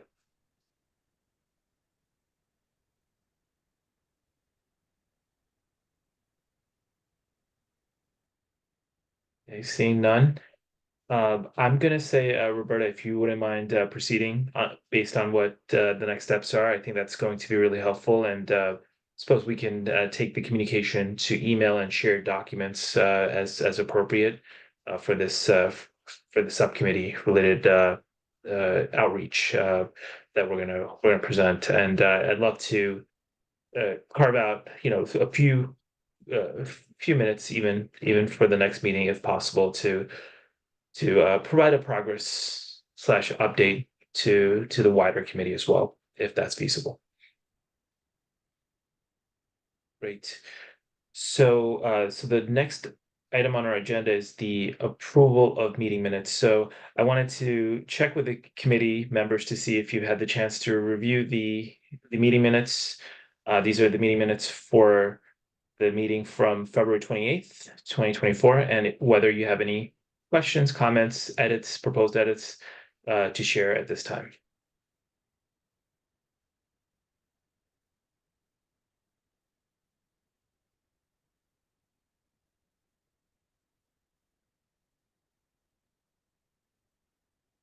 I'm seeing no comments here. Oh, Laura, I think you're muted.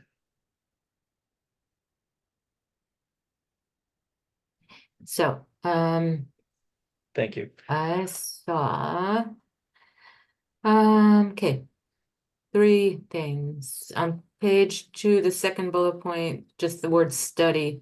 It's about halfway down that bullet point, suggested that a feasibility, I think it should say study, could be recommended. And then same page,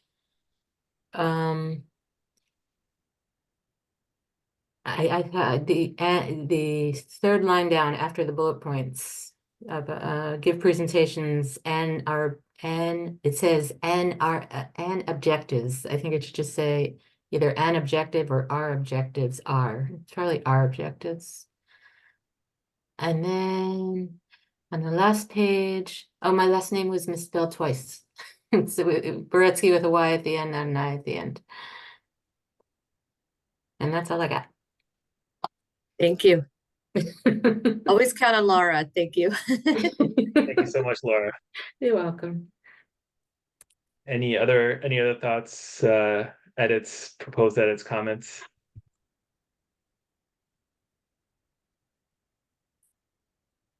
I'm No, seeing but I none. make Oh, a motion, I Heather? make a motion to approve. Thank you. Thank you, Heather. I'll Is there a second that. second?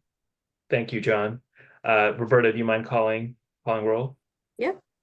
Rather Eric? vote. Yes. Laura, Yes. Rose, Yes. David, Yes. Heather, Yes. John, Yes.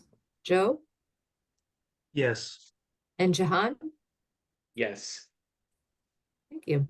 That's all of you. Motion passes. Thank you so much.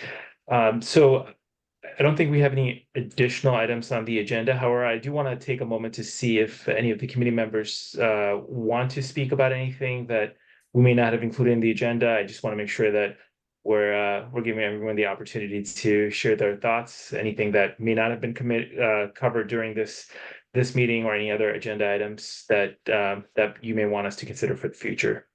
Well, I have a quick question. It doesn't quite fall into that category, but That's what I okay. realized when I was trying to brief the Conservation Commission yesterday on last month's meeting and where we were generally in our funding, someone asked whether we were contributing to the open space acquisition fund this year as we had in previous years. And I kind of said, I think so, but I couldn't remember specifically. And so I decided I should check whether there was whether that was one of the funding proposals this year. We did not have a request to fund open space acquisition this year. All right. And I think there was a discussion, we can't do it unless the city requests it. That's correct. Okay, and I don't, not to go down too far down this path, but do you recall? I mean, I don't recall. I honestly don't remember us really discussing it, so I don't remember why the city didn't request it this year. We had think- already, go ahead, Heather. I was just gonna say, I think that they made an internal decision that because they were making other requests, they wouldn't request the open space acquisition fund. I don't know if it was strategic or what, but Okay. you know, I think we should encourage them to always put in an open space acquisition fund request. Yeah, I mean, I would certainly, and now that's perhaps partly on me not being more alert to that. I will be sure to do this next year and all future years. Roberta, to you, are we tabling at the Armory on Saturday? Is that still a go? Yes, it is. Okay. Thank you for the reminder to put that up. And Thank you. so we're tabling at the Armory, and I have to look back at my schedule to see who else had said they were going to table at the Armory with me. I'll believe- make sure that I've sent you a calendar invite Okay. so that that's a confirmation of our plan for Saturday. Thank you, Roberta. I believe I was the second person, along with Laura on the list. And I just wanted to ask on that note, Roberta, do you have volunteers for all the tabling events at this time? I know that the latest one, the one for April 27th, we have, we still have some open items or confirmations that are necessary rather. But for the other tabling events, do you have volunteers, or do you need our support in any future tabling events? That's all that we have on the schedule right now. Thank you. Great. Thank you for confirming that. Just wanted to see if committee members have any other thoughts, any other questions, comments, anything that may not have been covered here. And Roberta, please reach out to us, or again, if you don't get people for April 27th. Yeah. So I didn't throw my name in the hat, but that's partly because last year I was sorry that the Concom wasn't there, and I'm going to encourage them to be there, which might require me to volunteer to be at that table. I would really encourage Yeah, every board, every division of every department. So I'll talk to Yeah. Michael and Malik and try and figure out why we didn't do it last year and whether we It's can a do fun event. Yeah, no, it was good. I did it. I tabled last year at it. Yeah, It me was fun. And I got tacos.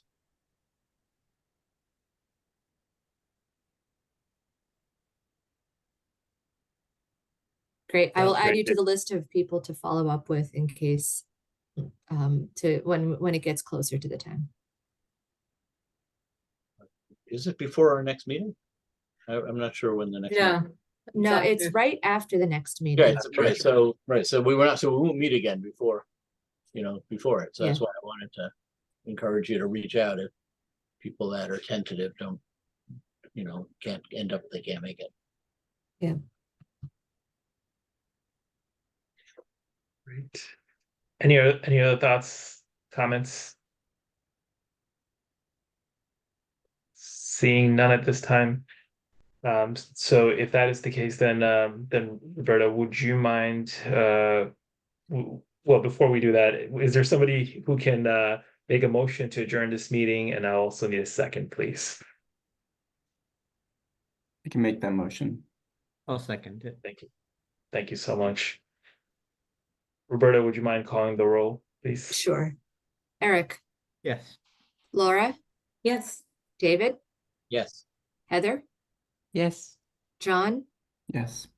Rose, Yes. Joe, Yes. and Jahan. Yes. So thank you so much for attending this meeting. Our next meeting is scheduled for Wednesday, April 24th. Hope to see everyone there. And thank you again for all your contributions today. Have a great evening. Thank you. Everybody. You too. Thanks, Good night. Jahan. Good night. Thank you. Take care.